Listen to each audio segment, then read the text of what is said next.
Darth Vader was a great villain in the original Star Wars, no question about it. However, he and the franchise reached a new, grander, perhaps mythic level after its sequel, The Empire Strikes Back.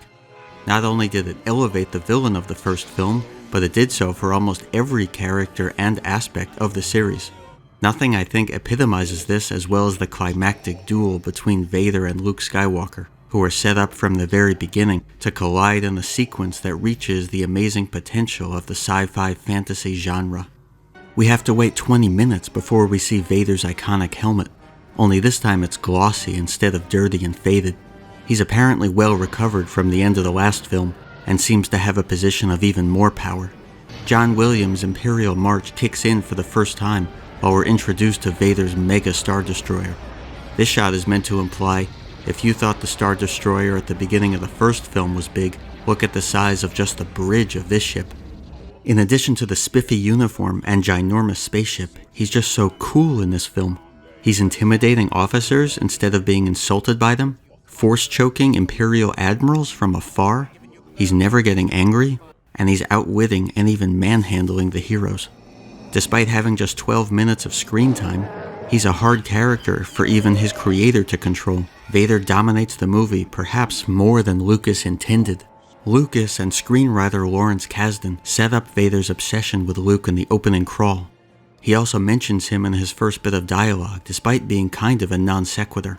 And I'm sure Skywalker is with them. And we find out later that he tortured Han. He never even asked me any questions. Just to send his pain through the Force to Luke, luring him to his trap in Cloud City. And this time we know he's human. His scarred head seems to disturb the Admiral as much as it does us. It was very important in this movie at this point for us to realize that Darth Vader was a human being, that he wasn't a robot, he wasn't some kind of monster, he wasn't an alien. Director Irvin Kershner, who recorded Vader's lines in his own voice to prep James Earl Jones. You are my son, I am your father. I would do it that way, you see. Seems to have brought the best out of him, from acerbic wit, Apology accepted, Captain Nida, to menacing frankness. I am altering the deal. Pray I don't alter it any further. To genuine pathos. Son, come with me. The quality acting, which I think is the best of the first 6 films at least, carries over to Mark Hamill as well. He purposely portrayed Luke as boyish and naive in the first film to give the character room to grow. On the first one, I was 24 when I made it, playing 20. And I always thought we would make the second one. As I told you, I thought it was going to be a success. So I purposely played it as youthful as possible so that there would be a change. Luke is a much more mature person now. I mean, after what happened to him in the first one. And with the help of Kershner, also reaches places he didn't in A New Hope. Luke's eventual encounter with Vader is foreshadowed by his failed test in the cave. Despite cutting off Vader's head, we see it's actually his own inside the helmet. What does this mean? Contemporary audiences wondered. We're presented with the motif of Luke being upside down, which happens thrice before the duel, signaling what Vader's reveal will do to his psyche. Lucas even added the line, There is another. Because It basically signaled to the audience that I could kill Luke. It makes it more exciting for the movie to say, well, let's watch because he may die in the end. So we've had several hints at the impending danger to Luke, not just to his physical well-being, but to his mental as well. Before the script, the only thing Lucas had was Vader's reveal. To not interfere with it, and to avoid mimicking A New Hope's climactic final battle, he inverted the normal action-adventure movie arc to have the big battle occur at the start. In an early draft, there was a large battle at the end, involving Han, Leia, Luke, Lando, and native Bespins, fighting Vader and a cadre of stormtroopers. Lucas smartly removed it in favor of a far smaller and more personal duel.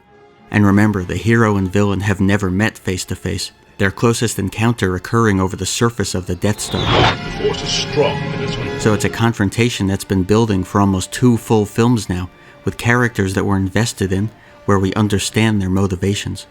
The big twist was so secretive that only 3 people knew about it before the day of shooting, and only then was Hamill given the real dialogue. I can imagine David Prowse thinking on set, my God, this kid is overacting. In fact, They leaked fake information. He said, you don't know the truth. Obi-Wan killed your father. But they had taken me aside and said, this is what he's really going to say. Within 10 days, it was in the British tabloids. Alec Guinness, head baddie in Star Wars 2. It makes you wonder if that kind of secret could last today. It's a good thing they kept it secret, because it capped the best fight, and maybe the best sequence in all of Star Wars. Whereas Luke shows his impatience and is quick to ignite his lightsaber, Vader exudes ominous patience. His saber seems to ignite slower somehow. Note the best lighting in the whole series.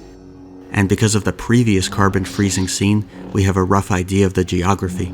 You might notice the lack of music here. We weren't using music during the laser sword fights because the swords themselves possess a degree of musical quality, which focuses our attention on the combatants. Hamill trained intensively with British Olympic fencing coach Bob Anderson, who would don the Vader suit during the duel.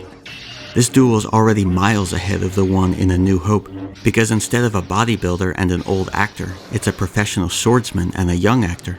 In fact, Anderson also choreographed the sword fights in The Princess Bride and the Lord of the Rings trilogy.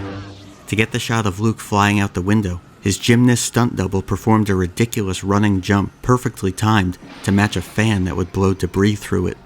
And even when it was Hamill, there was real danger.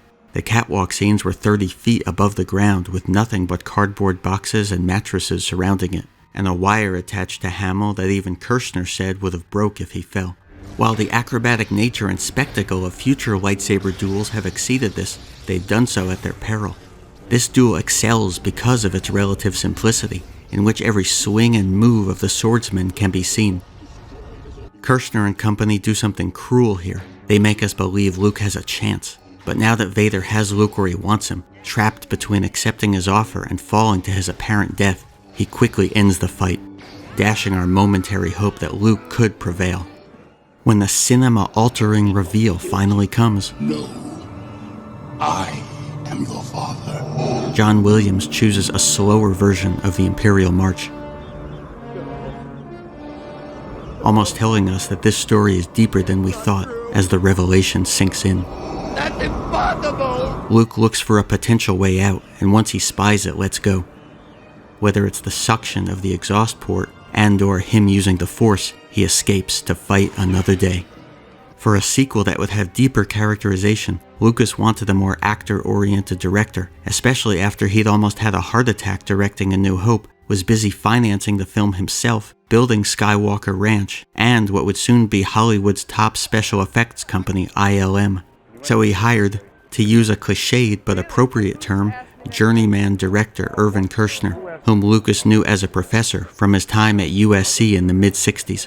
Kershner had shown an ability to elevate material and extract great performances. Lucas wanted him partly because a sequel he'd directed, The Return of a Man Called Horse, was better than the original, which is exactly what Lucas was hoping for. Like the director of another 1980 fairy tale, Kershner read The Uses of Enchantment, Bruno Bettelheim's study of fairy tales and how they affect children, to get a better understanding of the ideas under the surface of his own movie. Just some of the themes of the duel and subsequent revelation include fear for Luke, signified by his first shot in Cloud City, where he appears tiny, overwhelmed by the environment. This is mirrored later, when the duel reaches its final act, with Luke on a catwalk, stuck between Vader and a yawning chasm. The duel, like the movie itself, has 3 acts, each literally lower than the last, furthering this motif of hell in the middle of heaven. Like Oedipus, Luke has been unknowingly trying to kill his own father.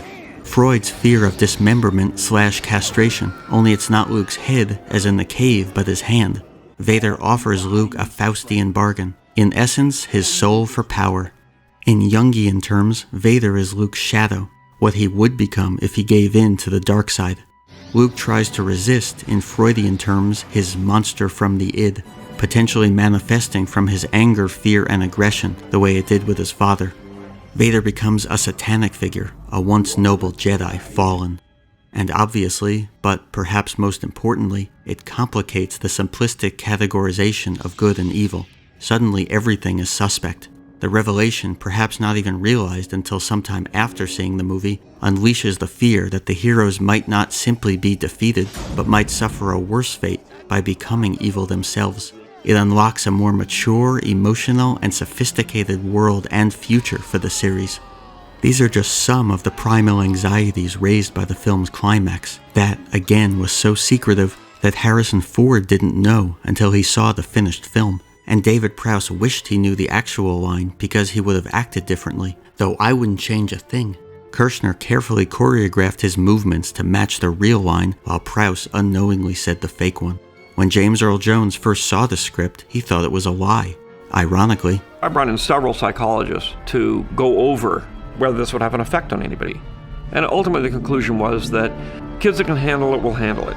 Kids that can't handle it will simply think it's a lie. And Kasdan knew fully well the importance of the scene. I've written a lot of movies. I don't think there's ever been a scene with quite that much weight. As if changing the course of the original trilogy wasn't enough, I believe it changed the course of the Star Wars universe, and even pop culture universes in general.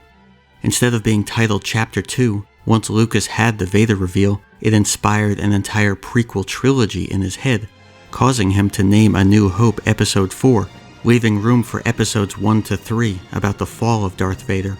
He loved the idea so much that The real story hasn't even been told yet. when visual effects finally caught up to his ideas, he came out of semi-retirement to write and direct all 3. The reveal, for good or bad, reshaped Star Wars from Luke's story to Anakin's. Despite the genius of the twist, in some ways it's had a negative effect on pop culture. Too many filmmakers feel they need a twist, with some even building entire careers off it. It would be unfair to blame George Lucas for this though. He came up with the brilliant idea. It's not his fault others have abused it.